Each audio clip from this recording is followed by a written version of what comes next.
Hello babies, welcome back to the Pachter Factor. We're going to talk all things E3 today. So appreciate you guys coming back on SIFTD.net, and we appreciate your patronage on Patreon. Shane needs the help, so if you can afford to squeeze out an extra buck or two here and there, he'd appreciate it, just to keep the lights on and keep this thing going. If you are watching on YouTube, appreciate the support.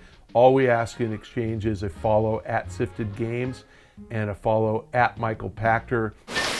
All right, let's get on to E3. Our first question from SIFTD from Kevin. Which companies have the most to lose and gain at E3 2018? You know, it's kind of an odd question because I don't think anybody really loses at E3. E3 is just a big marketing, party. It's a way to promote the content. It's kind of the one event a year where the whole world tunes in. So you get the conventional press. I mean, you get all the ABC, CBS, NBC guys there. You get all the business publications because they like to talk about the business. You get all the gaming sites. It's global. So, I think that it's promoted very well, and it's an opportunity for the publishers and the console manufacturers to kind of unveil their big games.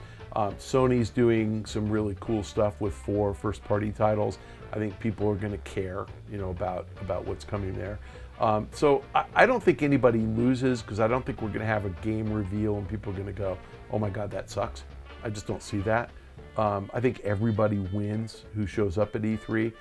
It's a great fan event, my favorite week of the year. So honestly, I can't see anybody losing. When you launch hardware and you launch it at too high a price and you include Connect that nobody wants, and you say that no games can be transferred and you have to log into your account just to play a game that you just purchased, yeah, you can lose. Microsoft learned from that. That was 2013. We haven't heard anything close to that since. No, I don't think they're a loser. Sorry, I just don't see it. I think everybody wins at E3. I think some companies do a better job of exploiting, the audience. E3 for EA, they do their own EA Play event. I think that's good. That brings a lot of attention. They're kind of at their own venue. They get a lot of focus. I think Ubisoft does a great job with their press conference. They unveil games. I think Bethesda does a great job with their press conference. Sony, Microsoft have been outperforming Nintendo. I talked about this last week on the Nintendo lack of a press conference. I think that should come back, but I think it's an opportunity to win. So the only losers are guys who don't seize the opportunity to win. Let's get our next question from Patreon from Alan Milik. G'day, Pac. Hope all is well. You must be Aussie. What are your top 3 already announced games that you're most looking forward to checking out at E3 2018? I have to say, in a massively geeky way, I am an Anthem fan, and I liked what I saw. I'd like to play it. I think Anthem looks super, super fun. I got an opportunity to talk to Casey Hudson, who's running the studio, BioWare, that's making it back in December, and he was just emphatic that this game is going to be great, and I believe him. So I'm really looking forward to that. I'd say, based on my relationship with the studio, anything Bethesda announces, if it's playable, I'm looking forward to. They seldom make a game I don't like. I will say I don't play Elder Scrolls games, but I'm going to buckle down and play this one if they announce it. Rage, if that's the game, I'm going to play. If it's anything else, I'll try it. As far as other reveals, I mean, everybody likes Call of Duty, everybody likes Battlefield, those will be fun. I mean, I don't need to put hands on Call of Duty Black Ops to know that I'm going to like it. So I don't get excited. I don't have a lot of time to play games at E3. Unfortunately, my Tuesday and Wednesday, I'm not making this up, I am booked from 7 a.m. through midnight both days. And then Thursday, unfortunately, I am the father of identical twin 18-year-olds who are graduating from high school Thursday afternoon. So I have literally 4 hours maybe on the show floor, and part of that I'm going to film a Pachter Factor on the show floor. So I don't have time to play games this year. I'm probably not going to spend any time playing games at E3. And that's just because I've got investors coming in. I've got to take care of them.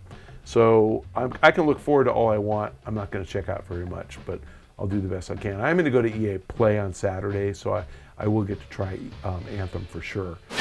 All right, our next question from SIFTD from AW08. Do you think Microsoft will redeem itself at E3 and announce more first-party games as promised? Do you think it's too early since their new studios are just getting started? Why did Microsoft pursue other business models instead of investing in exclusive software development? You know, Microsoft is a big corporation, and they're very thoughtful about running a business, and their business, I think, is driving overall sales. So I think they're less focused on selling a piece of software than they are on getting people engaged with the Xbox and having people spend money in-game on microtransactions, playing older games, buying older games. Playing games with Game Pass, so trying out games, and obviously games on Game Pass rotate in and out every few months. So, you know, I think they'd like to get you hooked on a game and have you buy it later. It's good for the ecosystem to get people engaged. My understanding of the metrics is that, you know, engagement is up double digits. The number of games tried is up double digits on Game Pass. So Microsoft's trying a bunch of different things, and first-party games is part of the strategy. So yeah, I think they're going to announce more games. I don't know that they're all coming out this year. So your comment about, you know, is it too early since the new studios are just getting started? It's too early for them to come out in 18. It doesn't mean they don't announce them in 18. I think you get a lot of announcements out of Microsoft. And, you know, we were debating earlier whether we get a Halo game this year, a Gears of War game this year. It doesn't matter. I think they're going to talk about both. Those two and Forza are the big franchises that people want to play. Obviously, there's games like State of Decay that are really fun. I mean, they have a ton, Crackdown, that are really fun. So I think you get details about stuff like that. So, you know, I just think that Microsoft's going to show us more and more and more. I think that Sony's put more of an emphasis in first party. Microsoft's put more of an emphasis in subscription service. And, you know, both of them have their successes and failures, and, you know, just it's a prioritization thing. Don't rule Microsoft out. You know, they're a profitable company. They're a well-run company. They absolutely care about their consumers. So, you know, it's just what you might think is the most important thing isn't necessarily the most profitable thing for them to do. And first-party titles are tough because they cost a lot, and sometimes they succeed, and sometimes they fail. If Microsoft had launched the Xbox One at $350 and no Kinect and no DRM, they might be closer to even. Yeah. Sony still would probably be winning on first party, but I think it would be closer. Last question this week from SIFTD from Rewind Replay. What is your favorite E3 of all time and why? Wow. I'm not going to get the year right. My favorite, and this is really lame, so I apologize in advance, was back in 05 maybe, 04. It was when Gizmondo was a thing. And this is kind of back in the days before anybody was, you know, was sensitive to being appropriate and politically correct. So it was back in the days of booth babes. And I remember, you know, there are booth babes all over E3, and I got to say, seriously, I'm married and happily married, love my wife, and don't really care about booth babes. And I can see, you know, women in bikinis by going to the beach. I live in Long Beach. I can go see them anytime I want. But anyway, I'm walking into this Gizmondo booth, and the women were not only scantily clad, they literally looked like hookers. And I remember meeting with the Gizmondo guys, and I'm like, these women look like hookers. And I'm paraphrasing because they didn't actually say this, but they were kind of like, well, that's because they are hookers. You know, it was really crazy. It was like, and so I think the reason that it was my favorite, because honestly, I promise nothing nefarious happened, is it was just the concept of how audacious someone could be at E3. And their booth was in the very back, but it was like just outrageous. It was so crazy.